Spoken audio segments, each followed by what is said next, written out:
Bonjour et bienvenue dans l'émission Parole d'experts consacrée aujourd'hui à la science des matériaux. Pour nous accompagner sur ce sujet plutôt singulier, une entreprise tout aussi singulière, l'entreprise Sintermat. Derrière cette marque, c'est l'histoire d'un chercheur-docteur qui a pour volonté de valoriser et répondre à des enjeux industriels, de concevoir de nouveaux matériaux. Le défi, proposer des matériaux innovants aux industriels. Bien plus encore, il s'agit de repousser les limites technologiques existantes et ainsi entrer dans l'ère de l'hyperchoix des matériaux. Pour m'accompagner sur ce sujet, le fondateur de l'entreprise, Fouad Naimi, bonjour. Bonjour. Face à vous, Roland Pestier, directeur des opérations, bonjour à vous également. Bonjour. Merci à tous deux d'être avec nous. Alors on l'a dit en introduction, vous proposez des matériaux dits innovants pour les industriels. Qu'est-ce qu'on entend par matériaux innovants tout simplement? Alors, des matériaux qui apportent des propriétés mécaniques améliorées. Oui. On a deux segments de marché sur lesquels nous travaillons. Nous travaillons sur les matériaux naturels et recyclage de déchets. Et on part de ces déchets pour recompacter cette matière et lui donner une seconde vie. Et ces matériaux apportent des nouveaux champs d'application pour le domaine du luxe notamment, et les designers. Et dans les matériaux haute exigence technique, là on est plus sur des matériaux où on va chercher des performances, on va dépasser des paliers de performance qui sont actuellement obtenus par les technologies conventionnelles. Et ces améliorations vont permettre d'aller sur des propriétés de résistance mécanique, de ductilité améliorée. Et quel lien vous entretenez aujourd'hui, pour bien comprendre, avec finalement la recherche universitaire? Alors, le lien il est assez fort puisque c'est une spin-off issue de l'Université de Bourgogne. J'ai travaillé pendant 10 ans au sein de la SAT Grand Est, donc Société accélératrice de transfert et de technologie, et en gestion de la plateforme de frittage de Dijon. Et on a travaillé sur, il y a eu 19 thèses, 20 années d'expérience sur cette technologie.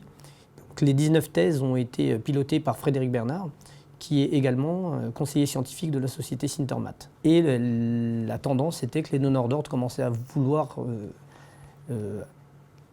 introduire cette technologie dans le marché, et donc j'ai passé le pas en fondant donc Sintermat. Et donc le lien il est toujours le même, c'est qu'on a une partie production qui est réalisée par Sintermat et on a toujours cette partie recherche et développement qui est gérée à l'université, aussi bien par les personnels de l'université que les personnels de Sintermat. Et ça fonctionne tellement bien que vous intervenez déjà dans le domaine du luxe, mais aussi dans l'aéro et l'auto. Qu'est-ce qu'on vous demande précisément pour bien comprendre également? Voilà.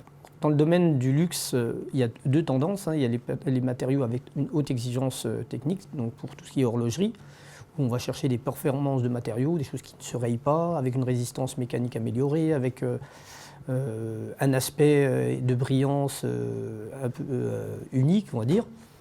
Et on a une autre application qui est plutôt déchets, donc valorisation des déchets dans les domaines, alors ça peut être aussi bien joaillerie, maroquinerie, packaging. Et là, on travaille avec une société toulousaine qui s'appelle Authentic Material, avec lequel on a un partenariat assez fort.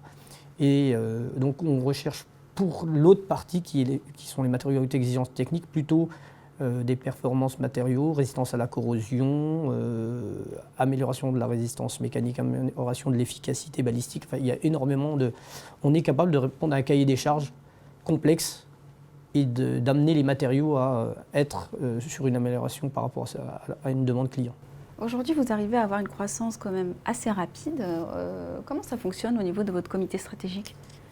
En fait, on a décidé donc d'avoir une croissance rapide parce qu'on estime que la maturité du marché est là.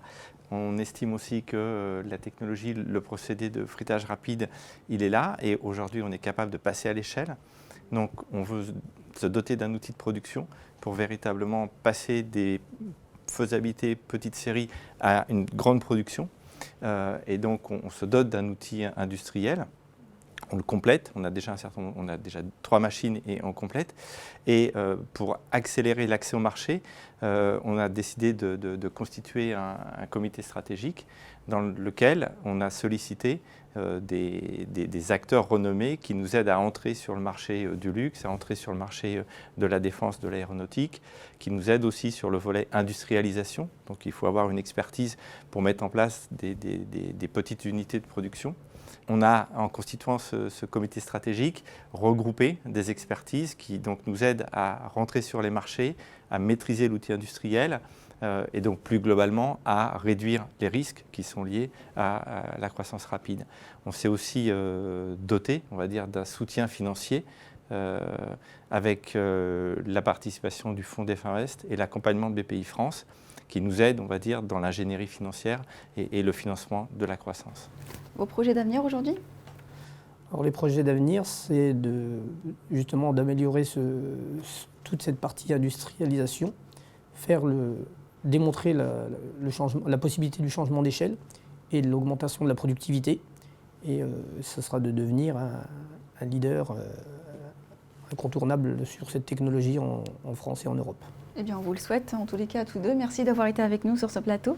Merci à vous de nous avoir suivis sur la tribune. On se retrouve bientôt pour un prochain numéro Parole d'Expert.